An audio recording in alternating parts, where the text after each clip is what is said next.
देखिए, भगवान ये देखते ही नहीं कि इन्होंने क्या किया। इसका अर्थ ये नहीं है कि विधि पूर्वक जो संतों की उपासना करते हैं अथवा जो संतों का आश्रय लेते हैं उनको प्रभात प्राप्ति नहीं होती।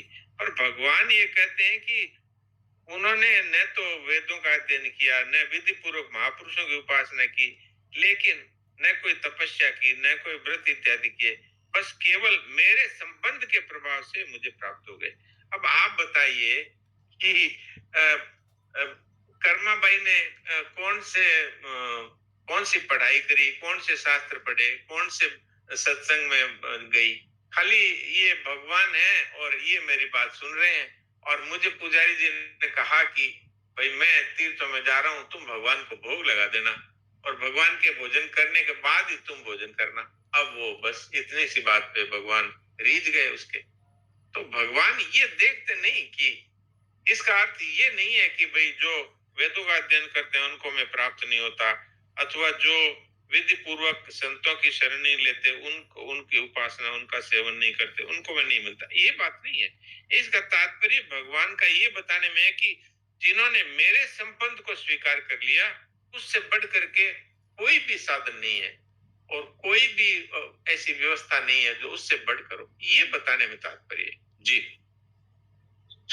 दूसरा उसके ठीक ऊपर एक लाइन और लिखी है, तो उसमें मेरा ये कहना है कि पुराणों में जो भक्तों की कथा आती है, रामायण गीता भागवत में भी आया है और बहुत से नाम यहाँ दिए गए, तो ये कहीं न कहीं से भगवान के संपर्क में रहे हैं, भक्तों के संपर्क में रहे हैं, या इनके पूर्व जन्मों की साधना रही, जैसे ध्रुव है, प्रहलाद है, ये लोग।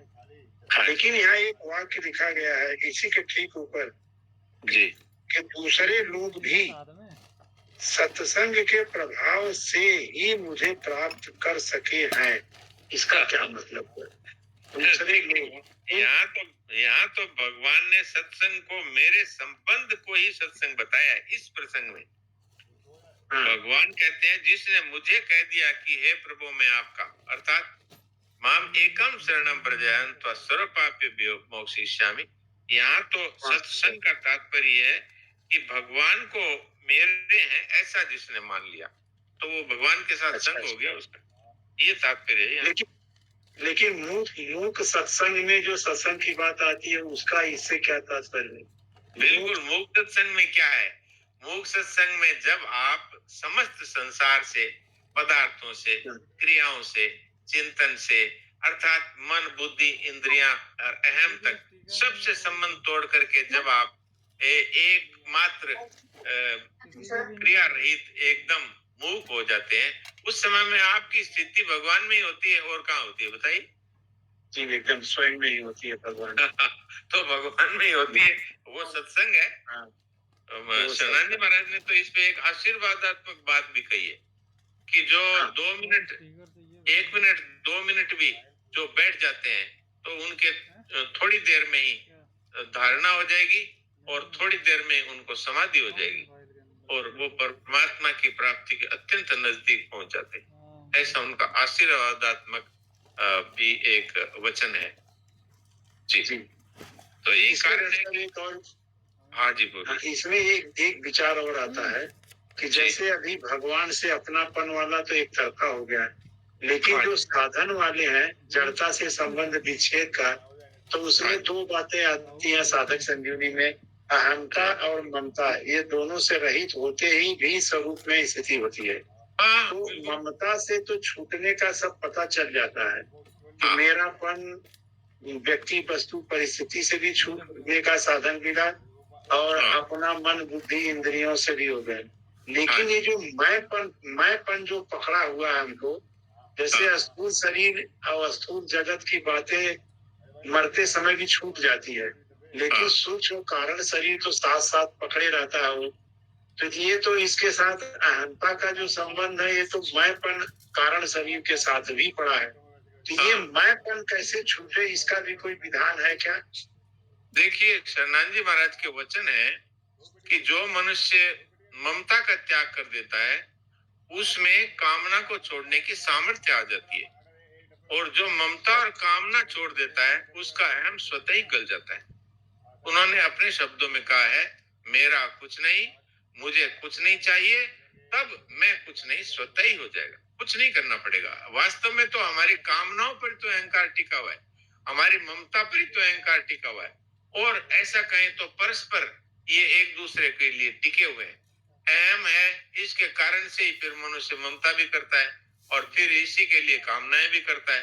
तो ये एक अन्योन्याश्रित है ये, इसलिए आप एक को छोड़ दीजिए तो सारे छूट जाएंगे। इसलिए भगवान ने ये कहा भी है जगह जगह पर कि मनुष्य यदि केवल कामना को छोड़ दे तो आत्मन तुष्ट, ये बात मैं कई बार कहता ही हूँ। दूसरे अध्याय का 55वां श्लोक है। तो प्रजाति यदा कामान सर्वान पार्थ मनोगतान आत्मन्यवात्मना तुष्ट स्थित प्रज्ञ तदा उच्यते।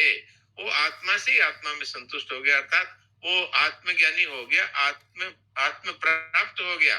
तो इसमें नहीं कहा ममता छोड़ो और अहंता छोड़ो, और कहीं पर तीनों का भी कहा है, निर्ममो निरहंकार से शांति में गच्छति, तो इस तरह से भी कहा है। इसका तात्पर्य यही है कि जब हम भगवान के शरण हो जाते हैं तो भक्तियों की दृष्टि से तत्काल ही अपने आप को भगवान में विलीन करना, यही तो माम एकम शरणम व्रज है। फिर उसका अलग अस्तित्व ही नहीं रहता तो अहम कहाँ रहेगा। तो प्रेम से सर्वथा अहम का नाश हो जाता है तत्काल, और ज्ञान से भी, अर्थात ममता कामना के त्याग को ज्ञान कहा है, तो इससे अहम का नाश हो जाता है। अथवा कोई ये नहीं कर पाए तो केवल सेवा, अर्थात जितने भी प्राणी पदार्थ सामान इत्यादि है, तो प्राणियों की सेवा करे, पदार्थों का सदुपयोग करे और बदले में कुछ न चाहे, तो उसको भी तत्व ज्ञान होकर के और वो मनुष्य मुक्त हो जाता है। तो इसमें से कोई भी आदमी छोड़ेगा, एक भी छोड़ेगा तो तीनों छूटेंगे। जी बहुत अच्छा। तो डॉक्टर साहब मूल रूप से ये निकला कि अगर कामना छोड़े और ममता छोड़े तो अच्छा अप्रयत्न अगर हो गया तो अकिंचन हो जाएगा, अपने आप हो ही जाएगा, हो ही जाएगा। जी ठीक है। अप्रयत्न हो गया तो अकिंचन हो जाएगा, अकिंचन हो गया तो अप्रयत्न हो जाएगा, और निष्काम हो गया तो भी अप्रयत्न हो जाएगा। जी हाँ जी सोनी जी आप पूछ रहे थे। हाँ, ये तो आपने बहुत सही कहा कि कामना ही मेन चीज है, कामना छूट जाए तो सब कुछ छूट जाएगा। दूसरा डॉक्टर जो प्रसंग आपने हमें सुनाया शिव और पार्वती का, पिताजी के महिमा में, हाँ वो कहाँ से महिमा, हाँ वो कहाँ से, वो शिव पुराण का है। मैं यही था चक्कर में कि और किताबें तो मैंने देखी, मुझे मिला नहीं, मैंने शिव पुराण हो सकता है। शिव पुराण अभी भी जो आपने चर्चा की वो बहुत सही और कन्विंसेबल है। जी नारायण नारायण। जी नारायण नारायण। डॉक्टर साहब प्रणाम।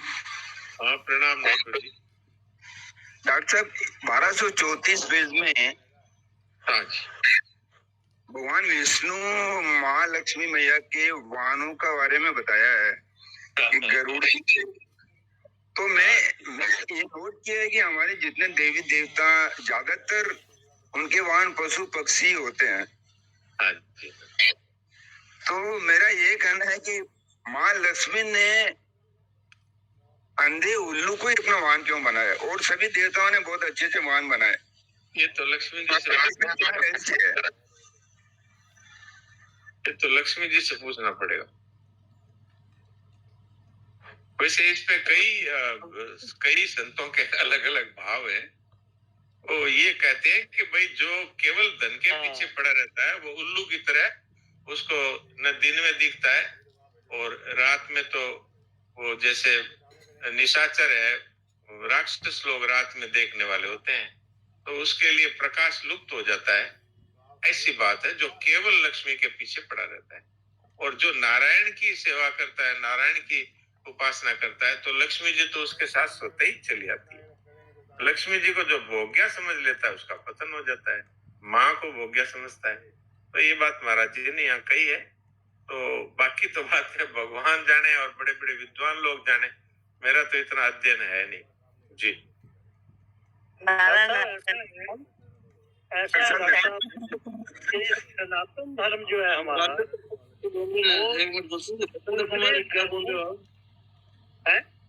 सनातन धर्म जो है राजेंद्र हमारा। कुमारी गौर हाँ जी, मेरे को तो ये समझ आनी चाहिए ना, ऐसे विचार सत्संग में नहीं आए लक्ष्मी जी का ये।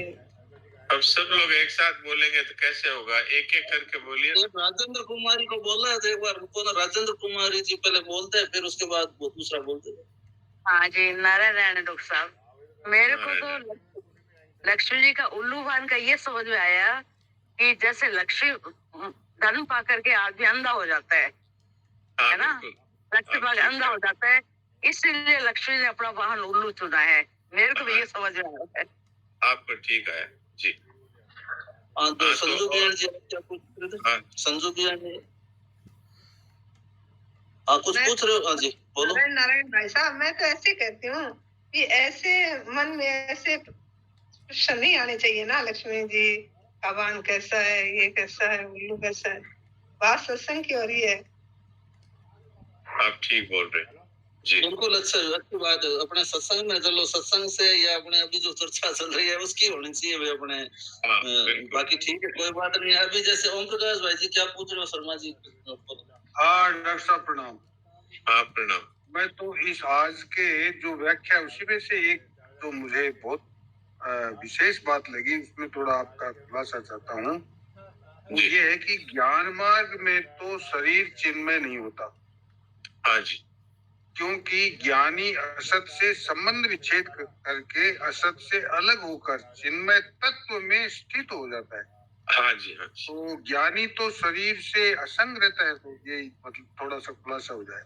और हाँ, जो भक्त है, भक्त थोड़ा सा पूरा कर लेता हूँ नीचे। भक्त जो है उसका शरीर चिन्मय हो जाता है, जैसे हमारा मीराबाई का उदाहरण है, तो शरीर ही चिन्मय हो गया, तो शरीर आदि चिन्मय हो जाते हैं। ऐसा थोड़ा सा खुलासा पढ़ा। इसमें कोई शंका है तो बोलिए। मैं मतलब ये आप थोड़ा खुलासा कर दें, जैसे वो तो इसका भी कोई उदाहरण है क्या दृष्टांत? ज्ञान मार्ग में ऐसा कोई ज्ञानी हुआ हो, भक्त ज्ञानी जो ज्ञान नहीं, ये ज्ञान मार्ग का उदाहरण तो अपने सामने ही है। अपने श्रद्धेय सेठ जी ज्ञान मार्ग के प्रत्यक्ष उदाहरण है। तो अब उनका शरीर चिन्मय नहीं होता, इसका तात्पर्य ये है कि वो उनका शरीर जो है वो तो उस तरह का दिखता है अपने को। और जैसे मीराबाई समा गई, तुकाराम जी सहदे चले गए, वहां पर ये बात कही गई, क्योंकि भक्त जो है वो